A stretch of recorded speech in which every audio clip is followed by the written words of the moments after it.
ফিলিস্তিন সম্পর্কে এই পয়েন্টগুলো আপনাদের সামনে পেশ করি, যেগুলি সম্পর্কে অধিকাংশ মুসলিমরা জানেন না। যেটা জেনে নেওয়া আপনার ইমানি ইসলামী একটি গুরুত্বপূর্ণ কাজ। এই সম্পর্কে আপনার জ্ঞান অর্জন করা। যদি জ্ঞান না থাকে তাহলে ফিলিস্তিনের যে সমস্যা সেটা তাদের সমস্যা, সেটা ভূমি নিয়ে সমস্যা।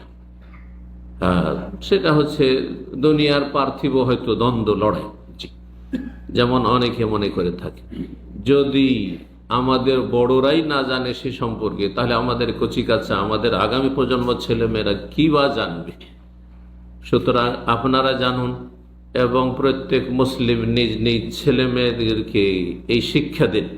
এই বিষয়গুলি, যে বিষয়গুলি নিয়ে আজকে আমি আলোচনা করব, আল্লাহ রাব্বুল আলামিন যেন আমাদেরকে এই বিষয়গুলি জেনে নিয়ে সে অনুযায়ী আমল করার তৌফিক দান করেন এবং সত্যিকারের বিজয় কোন পথে হাসিল হবে সেই বিষয়গুলি জেনে নিয়ে সত্যিকারের আল্লাহ রাব্বুল আলামিনের বিজয় হাসিলের জন্য নিজেদেরকে সচেষ্ট হওয়ার তৌফিক দান করুন।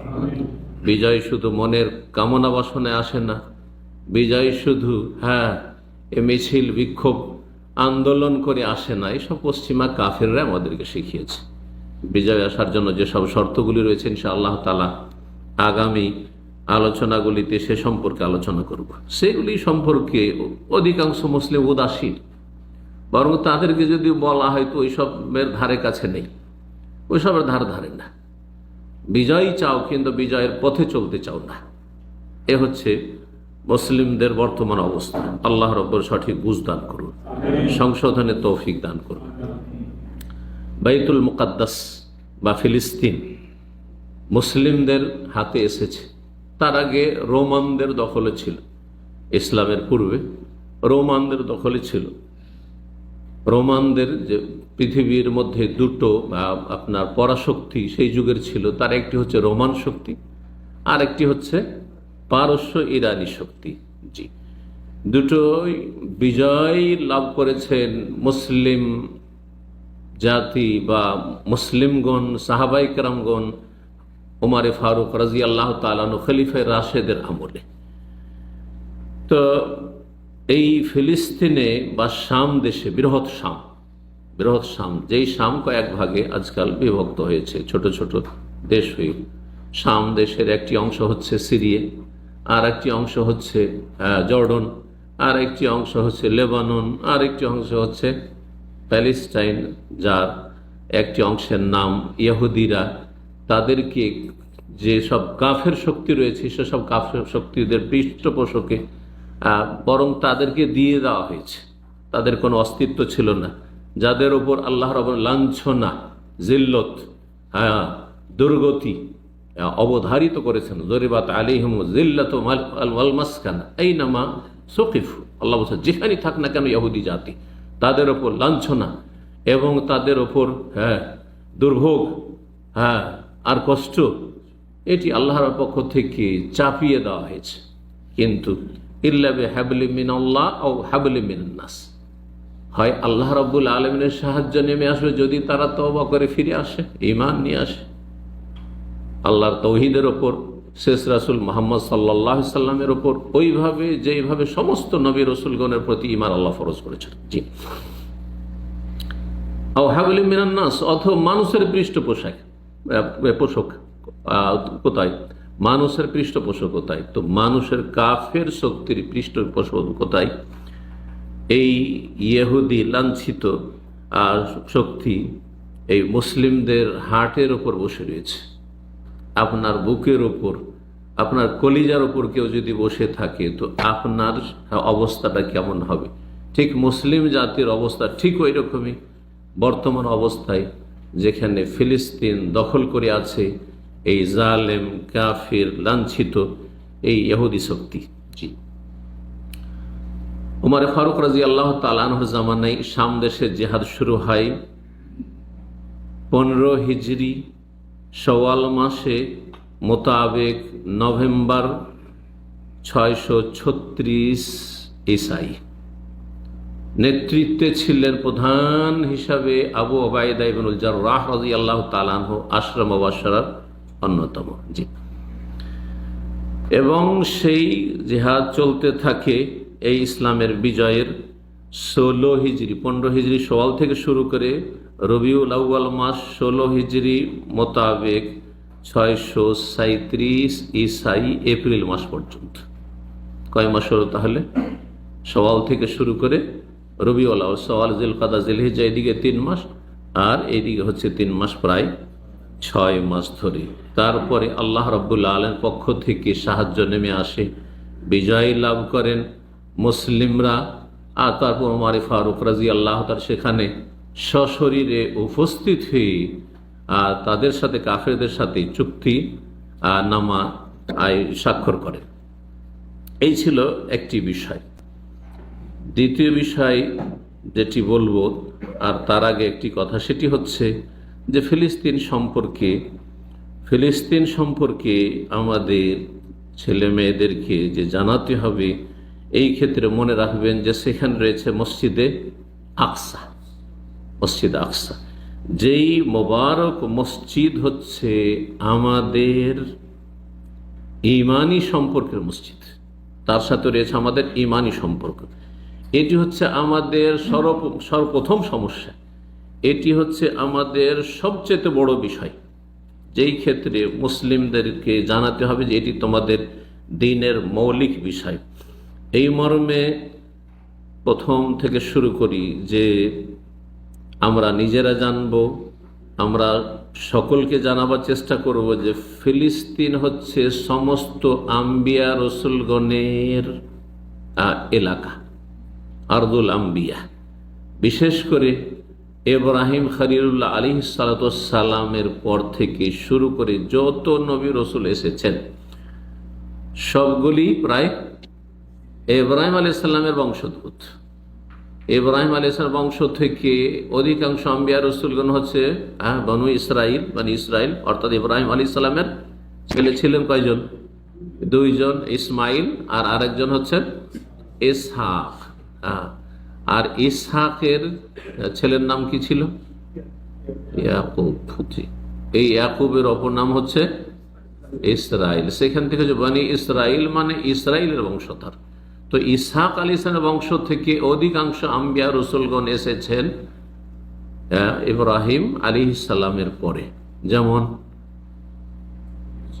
ইসহাক আলাইহিস সালামের ছেলে ইয়াকুব আলাইহিস সালামের ছেলে নবী ইউসুফ আলাইহিস সালাম, তারপরে জাকারিয়া, ইয়াহিয়া, মূসা, ঈসা, সমস্ত আম্বিয়া রসুলগণ এসেছেন এই বংশ থেকে।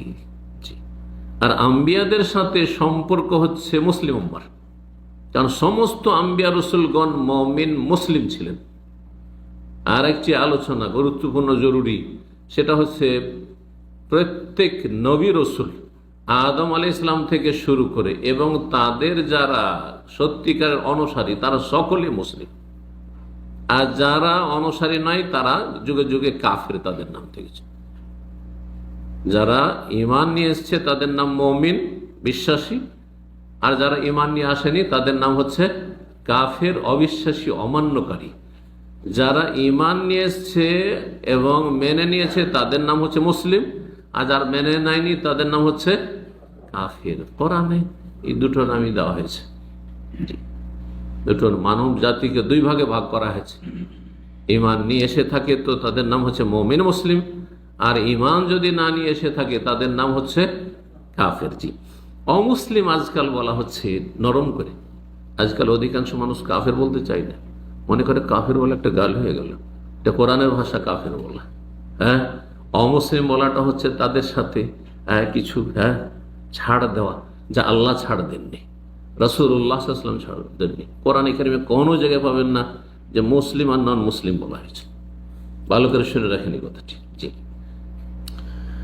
এই জন্য আজকালকার নতুন এটি পরিভাষা হচ্ছে অমুসলিম, কাফের। মুসলিম বিশ্বাসী, অবিশ্বাসী কাফের, কোন গাল। আপনি বিশ্বাস করেন মুমিন মুসলিম, আত্মসমর্পণ করেন আল্লাহর সামনে, আত্মসমর্পণ করলেন আমার রব যিনি, মুসলিম। আপনি বিশ্বাস করেন আপনি মুমিন, অবিশ্বাসী আপনি কাফের, অমান্যকারী, অমান্য করছে আমি মানি না, কাফের। কাফের মানে অমান্যকারী, কোনো গাল নাই। ঠিক। ফিলিস্তিন হচ্ছে সমস্ত আম্বিয়া রসুলগণের দেশ। ইব্রাহিম আলাইহিস সালামের আসল বাড়ি ছিল কোথায়? ইরাকে। ইরাকে যখন বাবা সবচেয়ে বড় দুশ্মন, বংশের লোক দুশ্মন, মূর্তি পূজা করো না হলে বেঁচে থাকার অধিকার নেই, সেখান থেকে হিজরত করে কোথায় গিয়েছিলেন? এই ফিলিস্তিনে গিয়েছিলেন। ফিলিস্তিনে গিয়েছিলেন। তারপরে 3 নম্বর পয়েন্ট, লূত আলাইহিস সালামকে আল্লাহ রাব্বুল আলামিন যে তার আযাব থেকে রক্ষা করেছেন, আর তার জাতিকে যে সমগামী জাতি ছিল, নোংরা নিকৃষ্ট জাতি ছিল, অভিশপ্ত জাতি ছিল, আল্লাহর গজবপ্রাপ্ত জাতি ছিল, তাদেরকে কঠিন শাস্তি দিয়ে ধ্বংস করেছেন এই বদভ্যাসের কারণে। আর তার ওপর কুফরি, আল্লাহকে অমান্য করা, আল্লাহর দ্বীনকে অমান্য করা, নবীকে অস্বীকার করা, কুফরির অপরাধ, তার সাথে এই নোংরামি সমকামিতার অপরাধে এমন ভাবে ধ্বংস করেছে, ওই জমিন গিয়ে আল্লাহ রাখেন, ধ্বংস করেছেন। আল্লাহ বলছেন যে লূত আলাইহিস সালামকে আমি কি করব? পরিত্রাণ দেব, এবং তার পরিবারে যারা ঈমানদার, তার মেয়েরা ঈমানদার ছিলেন, স্ত্রী কাফেরা ছিলেন, সেজন্য তার স্ত্রীকে কানাত মিনাল গাবিরিন, সেও ধ্বংসপ্রাপ্তদের অন্তর্ভুক্ত, তাকে আল্লাহ ধ্বংস করেছেন। জি, আল্লাহর আযাব গজব অপরাধীকে ছাড়বেন না, সে অপরাধী যেখানকারই হোক না কেন, যে কোনো সম্ভ্রান্ত পরিবারের হোক না কেন, নবী রাসূলের পরিবারের হোক না কেন। স্পষ্ট প্রমাণ করে লূত আলাইহিস সালামের এই কাহিনী। লূত আলাইহিস সালাম সম্পর্কে আল্লাহ বলেছেন সূরা আম্বিয়ার 8 নম্বর 71-এ, যে ওয়ানাজ্জাইনাহু ওয়া লূতান, ইব্রাহিম আলাইহিস সালামকে এবং লূত আলাইহিস সালামকে যে আমি জালেম কাফেরদের থেকে মুক্ত করেছিলাম, নাজাত দিয়েছিলাম, এবং লূত আলাইহিস সালামকে যে আযাব গজব নাযিল হয়ে সেই এলাকায়, সাদ্দুম এলাকায়, তার জাতির এলাকায়, সে আযাব থেকে রক্ষা করেছিলাম। কোথায়? তাকে পৌঁছে দিয়ে ইলাল আরদিল্লাতি বারাকনা ফিহা, সেই ভূমিতে তাকে পৌঁছে দিয়ে বা হিজরত করার নির্দেশ দিয়ে যাতে আমি বরকত নিহিত রেখেছি, বরকত রেখেছি। সেটি ছিল ফিলিস্তিন। 4 নম্বর বিষয় হচ্ছে দাউদ আলাইহিস সালাম। দাউদ আলাইহিস সালাম, তার দেশ ছিল ফিলিস্তিন। জি, এবং তিনি তার মেহরাব যেখানে বিশেষ ইবাদত বন্দী করতেন সেটি ছিল ফিলিস্তিনে। 5 নম্বর বিষয় সুলাইমান আলাইহিস সালাম, যে সেই যুগের পৃথিবীর রাজত্ব মালিক ছিলেন তিনি, এবং শুধু মানুষের উপর তার রাজত্ব ছিল না, তার রাজত্ব ছিল পশু পাখির ওপর, এবং জিনরা তার অধীনস্থ ছিল। তার রাজধানী ছিল ফিলিস্তিন। তিনি রাজত্ব করেছেন পৃথিবীর কোত্থেকে? ফিলিস্তিন থেকে। এবং এই সুলাইমান আলাইহিস সালাম সম্পর্কে সূরা নামলে যে কাহিনী বর্ণনা করা হয়েছে তাতে রয়েছে হুদহুদের কাহিনী, আর রয়েছে তাতে সেই পিপিলিকার কাহিনী।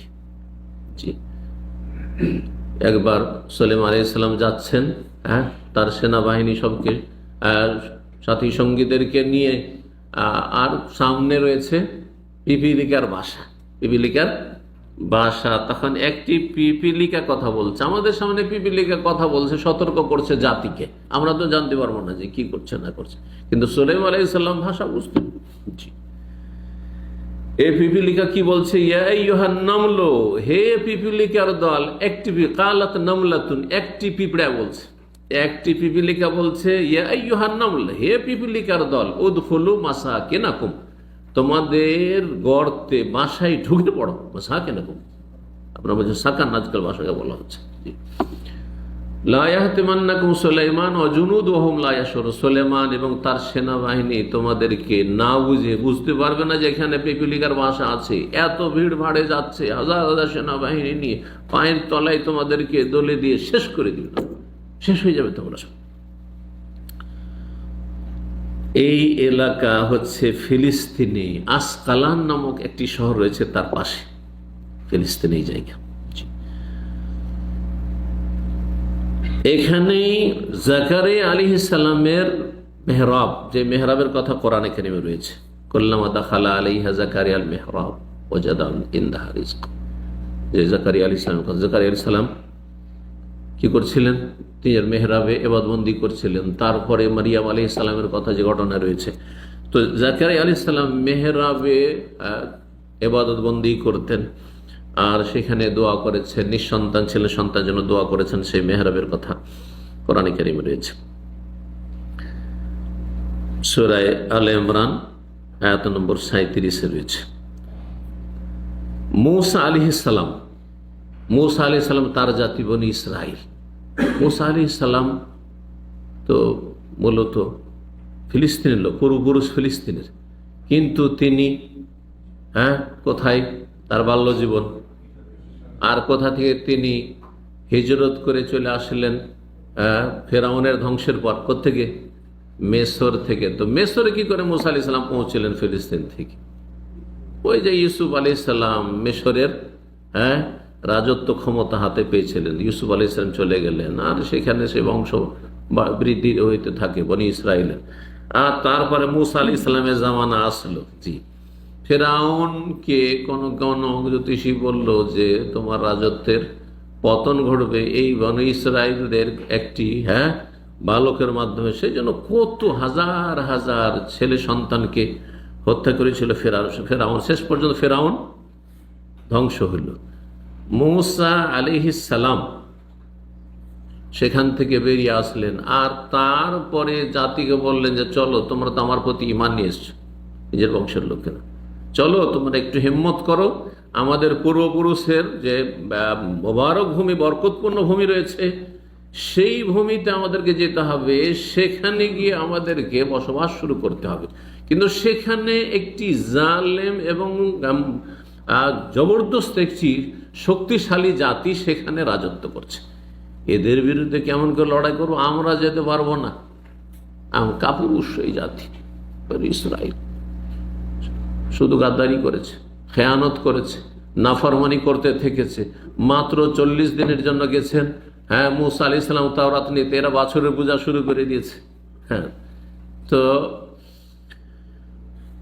নবী মূসা আলাইহিস সালাম বেঁচে থাকতে যদি এরকম অবস্থা হয়, আর মূসা আলাইহিস সালামের জীবদ্দশা মূসা বলছেন চলো, আল্লাহ সাহায্য নেমে আসবে, জিহাদে চলো, বলছেন না যেতে পারবো না। মূসা ইযহাব আনতা ওয়া রাব্বুকা ফাকাতিলা, তুমি যাও, তোমার আল্লাহ যাক। নাউযুবিল্লাহ। ইযহাব আনতা ওয়া রাব্বুকা, তুমি আর তোমার রব যাও, আর তার লড়াই করো, পিছনে আমরা দেখছি। যখন দেখবে যে দেখবো আমরা যে বিজয়ী হয়ে গেছো তুমি, আর সেখান থেকে তাদেরকে তাড়িয়ে দিতে পেরেছো, তখন আমরা ঢুকবো।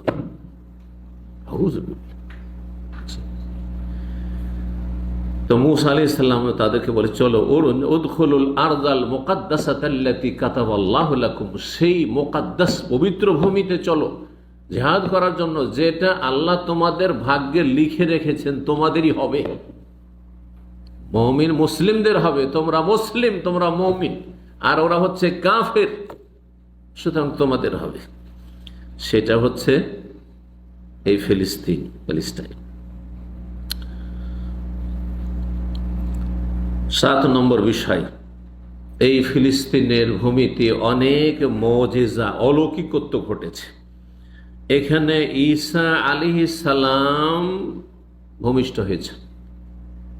ঈসা আলাইহিস সালামের মা ছিল, কিন্তু কোনো বাবা ছিল না। বাবা ছাড়া আল্লাহ রাব্বুল আলামিন মানব জাতিকে দেখিয়ে দিয়েছেন যে পৃথিবীতে আল্লাহ প্রতিটি বিষয়ের জন্য মাধ্যম করেছেন। অসুস্থ হয়েছেন, ওর জন্য একটু ওষুধ খেতে হবে, তাহলে ভালো হবে, মাধ্যম। কিন্তু এটি মাধ্যম মাত্র। মাধ্যম ছাড়াও আল্লাহ ইচ্ছা করলে যে কোনো কিছু করে দিতে পারে। কোন ফায়াকুন, হয়ে যাও বললে হয়ে যাবে, ভালো হয়ে যাও, ভালো হয়ে গেল, সব কিছুই হতে পারে, সব কিছু হইতে পারে। এইরকমই ছেলে মেয়ের ভূমিষ্ঠ হওয়া অথবা প্রজন্ম বাড়া, এর জন্য প্রজন্মের জন্য আল্লাহ রাব্বুল আলামিন একটি মাধ্যম তৈরি করেছেন, যে পুরুষ নারীর সহবাসের মাধ্যমে গর্ভধারণ করবে, আর তারপরে কি হবে? প্রজন্ম বাড়াবে। কিন্তু আল্লাহ দেখিয়ে দিয়েছেন, দেখো আমি পুরুষ নেই, নারী নেই, আদম আলাইহিস সালামকে সৃষ্টি করে দেখিয়ে দিলাম বিনা মাধ্যম। তারপরে পুরুষ আছে কিন্তু নারী নেই, তাও দেখিয়ে দিলাম। আদম আলাইহিস সালাম আছে কিন্তু কোনো মহিলা নেই, সৃষ্টি করে দিলেন আল্লাহ রাব্বুল কাকে? হাওয়া আলাইহিস সালামকে। তারপর আল্লাহ বলেন ঠিক আছে আরেকটা দেখিয়ে দিই। হ্যাঁ হ্যাঁ, নারী আছে কিন্তু নর নেই। হ্যাঁ, নারী আছে কিন্তু নর নেই, পুরুষ নেই। হ্যাঁ, ঈসা আলাইহিস সালামের মা মারিয়াম আছে কিন্তু তার স্বামী নেই। হ্যাঁ, কুমারী, বিবাহ হয়নি। দেখো আমি দেখি গর্ভ ধারণ করলো কিভাবে মারিয়াম আলাইহিস সালাম, কুন ফায়াকুন। আর তারপরে বাকি সমস্ত মানুষের জন্য আল্লাহ একটা মাধ্যম তৈরি করে দিয়েছে, এই মাধ্যম ছাড়া হবে না। তো এই একটি মুজিজা আল্লাহ রাব্বুল যা দেখেছেন তা ছিল কোথায়? ফিলিস্তিনে ছিল। এই ফিলিস্তিন থেকে ঈসা আলাইহিস সালামকে আল্লাহ রাব্বুল আলামিন 7 আসমানে উঠিয়েছেন। তার কথা কোরআনে কারিমে বর্ণনা করা হয়েছে।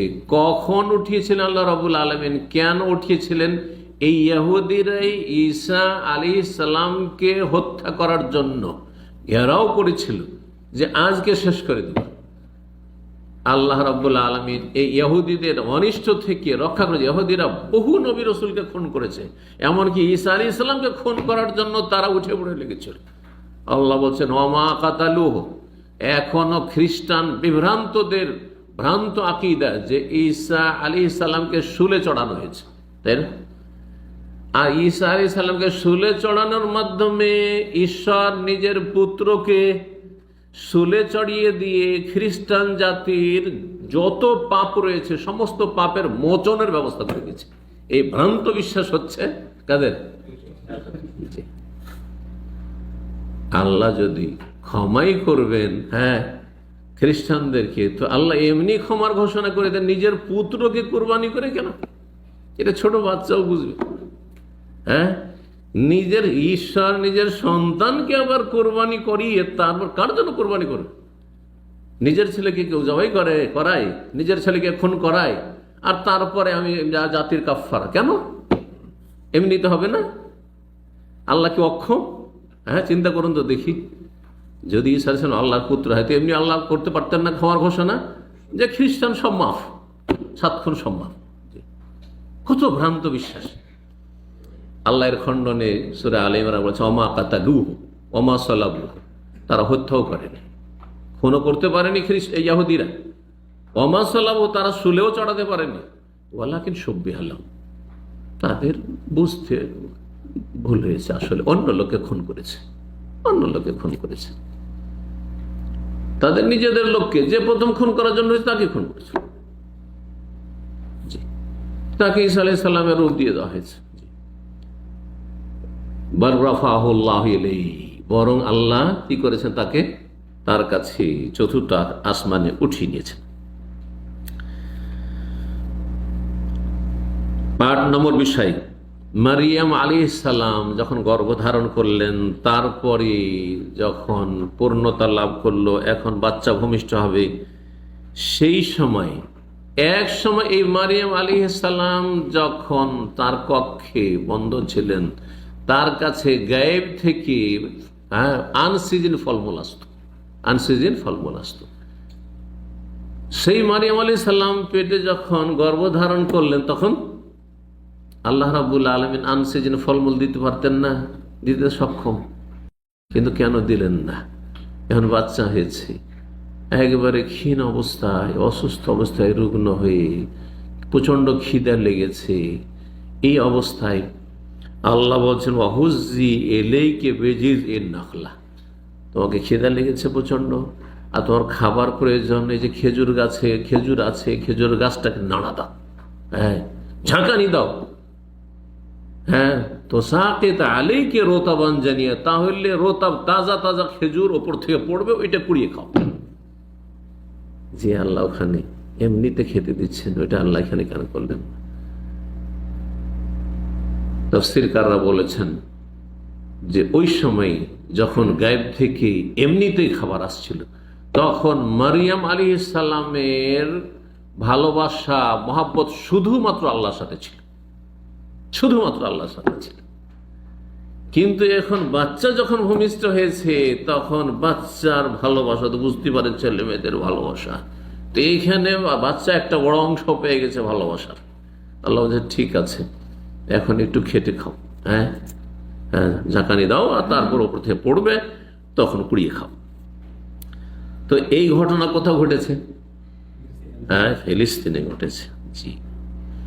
9 নম্বর বিষয়, শেষ জামানা যখন কিয়ামত কাছে আসবে, ঈসা আলাইহিস সালাম আসমান থেকে নেমে আসবেন সাদা মেনারার পাশে, সহিহ মুসলিমের 5228 নম্বর হাদিস, এবং সেখানে এসে দাজ্জালকে তিনি হত্যা করবেন। সেটি ফিলিস্তিনে, সেটি প্যালেস্টাইন। 10 নম্বর বিষয়, আবু দাউদ, নাসাই, তিরমিজি, ইবনে মাজাহ রয়েছে, মুসনাদ আহমদে রয়েছে যে এই ফিলিস্তিন বা শাম দেশ হচ্ছে আরদুল মাহশার ওয়াল মানশার, এটি হচ্ছে হাসর, এখানে মানুষের হাসর হবে। সেই হাসর নিয়ে ওলামাদের ইখতিলাফ রয়েছে, সেটা পৃথিবীর পার্থিব হাসর নাকি পরকালের আখিরাতের হাসর। গবেষকরা বলেছেন এটা পৃথিবীর হাসর, দুনিয়া ধ্বংস হওয়ার আগে, যখন পৃথিবী ফিতনায় ভর্তি হয়ে যাবে, তখন পৃথিবীর মধ্যে ফিতনামুক্ত ভূমি শাম দেশ থেকে যাবে। নবী সাল্লাল্লাহু আলাইহি সাল্লাম ভবিষ্যৎবাণী করেছেন, এবং নবী সাল্লাল্লাহু আলাইহি সাল্লাম সাহাবায়ে কেরামদের যারা উপদেশ চেয়েছেন যে কোন জায়গায় আমরা গিয়ে আশ্রয় নেব, বলেছেন আলাইকুম বিআরদিশ শাম, শাম দেশে তোমরা আশ্রয় নিও। তো এই শাম দেশ ফিলিস্তিন। জি।